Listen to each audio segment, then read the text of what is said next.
Hello students, welcome to your Vidyalaya the लर्नालय। तो students, एक और बहुत इंपॉर्टेंट और पोटेंशियली बहुत ही strong question from boards point of view, class 10 maths. ठीक है, यानी मैथ्स में चैप्टर कौन सा है हमारा? ये लीनियर इक्वेशन टू वेरिएबल का एक बहुत इंपॉर्टेंट क्वेश्चन। यानी इस टाइप के क्वेश्चंस डिजर्व करते हैं कि एग्जाम में आए और ये बहुत इंपॉर्टेंट है ना। तो चलो बिना किसी देरी के लेट्स बिगिन करते हैं।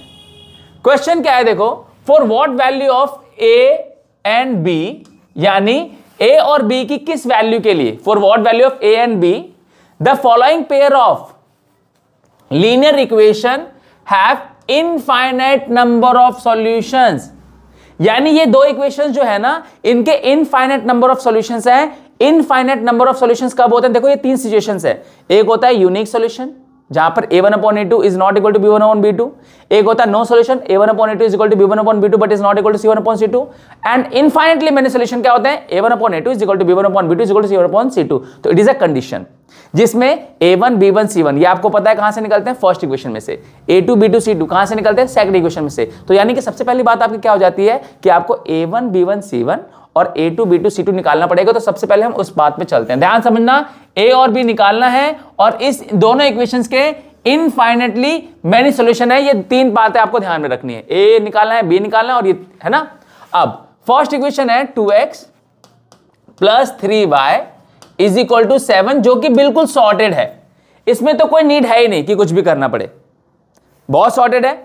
अब बात करते हैं दूसरे वाले की, बट क्या दूसरी वाली सॉर्टेड है? a इंटू में x plus y minus b into में x minus y is equal to 3a plus b minus 2, है ना। अब आपको क्या निकालना है? a1 b1 c1, जो कि यहां से साफ साफ दिख रहा है, लेकिन यहां से कैसे निकालोगे? क्योंकि इसका तो रूल है, x का कोएफिशिएंट a1 होता है। फर्स्ट इक्वेशन में x का कोएफिशिएंट a1 होता है, y का कोएफिशिएंट b1 होता है, जो कांस्टेंट टर्म होते हैं वो c1 होता है, इक्वल टू के लेफ्ट हैंड साइड में, राइट। यानी इक्वल में 0 आना चाहिए।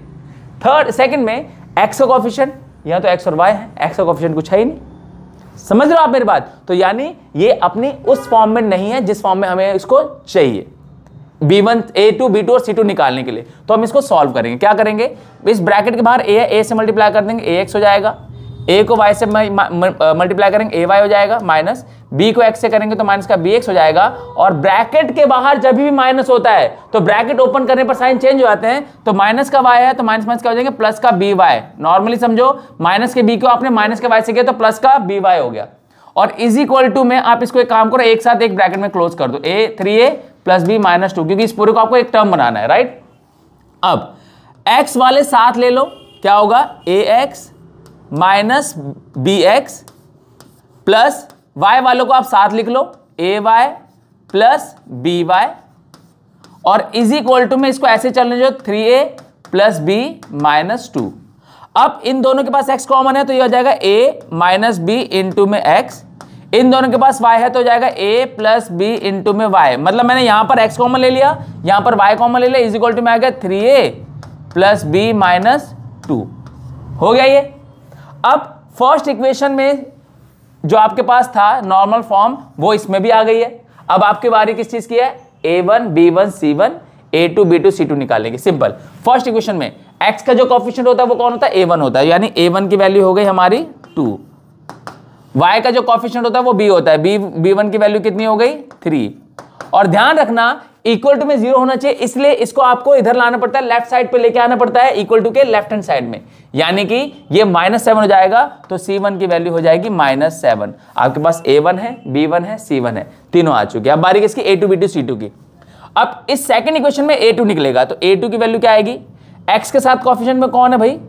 x minus a minus b, sorry a minus b, a2 आ गया। b2 कितना आएगा? y का कोएफिशिएंट कौन है? a plus b। और बच्चों c2 कितना आएगा? c2 आएगा कांस्टेंट टर्म। तो ये पूरा ब्रैकेट एज इट इज उसके इधर जाएगा लेफ्ट साइड में, तो ये पूरा का पूरा ब्रैकेट ही माइनस हो जाएगा। तो ये हो जाएगा, जब आप इसको सॉल्व करोगे तो इसकी वैल्यू आ जाएगी आपके लिए, इसकी वैल्यू आ जाएगी माइनस का 3a प्लस b माइनस 2। समझ में आ रहा है माइनस क्यों हो रहा है? ये माइनस इसलिए हो रहा है क्योंकि पूरे के पूरे ब्रैकेट को ही आपने वहां पर ट्रांसपोज कर दिया, यानी ट्रांसपोजिशन उसका पूरे ब्रैकेट का हुआ है। तो पूरा का पूरा ब्रैकेट ही जो प्लस का था वो किसमें हो गया? माइनस में हो गया। It is as simple as that. बात समझ में आ रही है? कोई डाउट परेशानी हो तो कमेंट में लिख देना, कोई दिक्कत वाली बात नहीं है, ठीक है।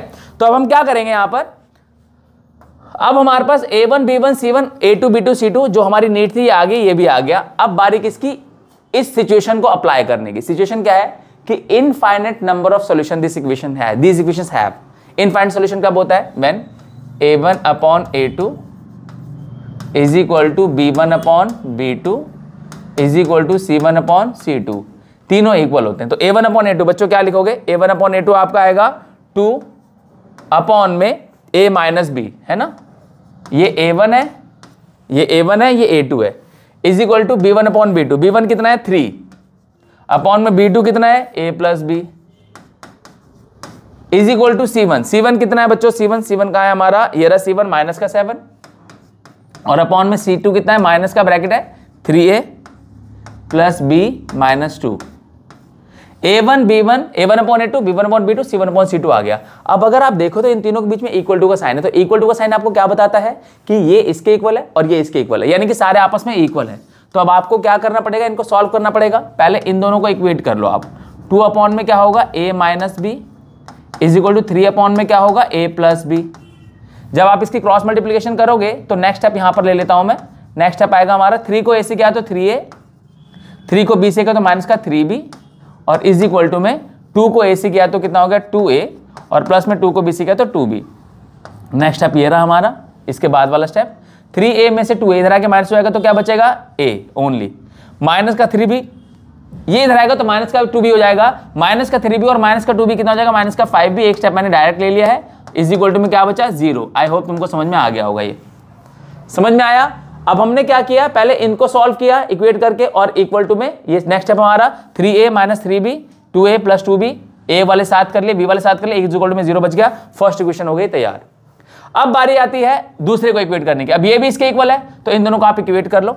क्या करोगे, 3 अपॉन में A प्लस B आपके पास है इज इक्वल टू में माइनस माइनस दोनों तो माइनस कैंसिल कर दो, कोई दिक्कत वाली बात नहीं, माइनस माइनस गया आपका सीधा, तो मैं डायरेक्ट लिख देता हूं 7 अपॉन में, या चलो लिख लेते हैं, कोई कंफ्यूजन नहीं रहनी चाहिए, 3A प्लस B माइनस 2। सही है। क्या करोगे, माइनस माइनस कट गया तुम्हारा, तो क्या करोगे 3 को 3 से करोगे, अब क्रॉस मल्टीप्लाई कर दो। 3 को 3 से किया तो कितना हो जाएगा 9A, 3 को B से किया तो कितना हो जाएगा 3B और 3 को 2 से किया तो माइनस का 6 इज इक्वल टू 7 को A से किया तो 7A और 7 को B से किया तो कितना 7B। अब आप क्या करो, A वाले साथ कर लो। जब ये 7 इधर आएगा तो 9 में से माइनस होगा तो कितना हो जाएगा 2A बचेगा और ये माइनस का प्लस का 7B इधर आएगा तो माइनस का 7B होगा। यहाँ पर कौन है 3B, तो 3 में से में 7B जाएंगे तो माइनस का कितना बचेगा 4B और इज इक्वल टू ये प्लस का 6 वहां जाकर माइनस का सॉरी ये माइनस का 6 वहां जाकर प्लस का 6 हो जाएगा। Equation number 4। अब आपके पास 3 और 4 भी बन चुकी है।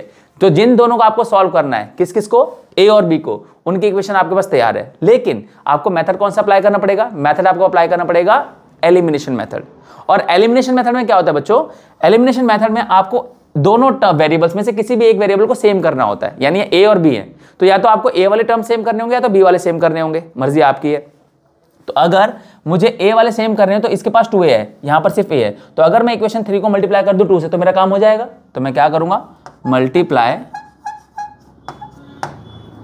मल्टीप्लाई इक्वेशन नंबर 3 बाय 2 से मल्टीप्लाई करो। जैसे 2 से मल्टीप्लाई करोगे तो ये हो जाएगा 2A और माइनस का 10B इज इक्वल टू कितना 0। ये हो गई इक्वेशन चेंज। इसको चेंज किसके लिए किया, इसके लिए किया, इसको साथ लिख लो 2A minus 4B is equal to कितना 6। अब बहुत ही सिंपल, दोनों के A वाले सेम है। अब आप देखो कि जिनको आपने सेम किया उनके साइन कैसे हैं, तो साइन भी देखोगे तो दोनों के सेम है, प्लस प्लस, तो इक्वेशन को सब्ट्रैक्ट करना पड़ेगा। जब भी साइन सेम होगा तो इक्वेशन को क्या करते हैं, सब्ट्रैक्ट करते हैं। तो इन दोनों इक्वेशन को सब्ट्रैक्ट करोगे, जैसे सब्ट्रैक्ट करोगे तो माइनस होगा, ये प्लस हो जाएगा और ये माइनस हो जाएगा, क्योंकि साइन सबके चेंज होता है, क्योंकि जब माइनस किसी को मल्टीप्लाई होता है तो सबके साइन चेंज करता है, राइट। तो ये प्लस वाला माइनस हो गया, ये माइनस वाला प्लस हो गया और ये प्लस वाला माइनस हो गया। 2A से 2A गया 0, 10 में से 4 गया तो माइनस का कितना बचेगा 6B इज इक्वल टू कितना है माइनस का 6। तो B इज इक्वल टू ये माइनस के वहां जाएगा तो B की वैल्यू कितनी आ गई 1, B निकल गया हमारा, है ना। जैसे ही मैं इसको इस स्टेप को मैं यहां ले लेता हूं, B हमारा निकल गया 1। अब B को मैं यहां पुट कर दूंगा तो A माइनस 5 इंटू B की जगह कितना 1 इज इक्वल टू कितना 0। तो A इज इक्वल टू ये माइनस का 5 वहां जाकर प्लस का 5 हो जाएगा, तो A इज इक्वल टू 5। तो सिंपल है, A की वैल्यू 5 आ गई और B की वैल्यू 1 आ गई और इसी के साथ आपका क्वेश्चन सॉल्व हो गया। ये क्वेश्चन पोटेंशियली बहुत स्ट्रांग है एग्जाम में आने के पॉइंट ऑफ व्यू से, यानी कि एग्जाम में इसी टाइप के क्वेश्चंस आते हैं, इसी टाइप के क्वेश्चंस आते हैं अगर अच्छा एग्जाम बन रहा है तो। समझ में आ रही बात? तो आई होप तुमको ये क्वेश्चन क्लियर है। कोई इंपॉर्टेंट क्वेश्चन है जो तुम मुझसे पूछना चाहते हो तो कमेंट में लिख दो, मैं उसका भी सॉल्यूशन बना के भेज दूंगा, कोई दिक्कत वाली बात नहीं है। तो मिलते हैं अगले वीडियो में किसी नए और बहुत इंपॉर्टेंट क्वेश्चन के साथ। Till then take care of yourself. This is Pankaj Rai signing out.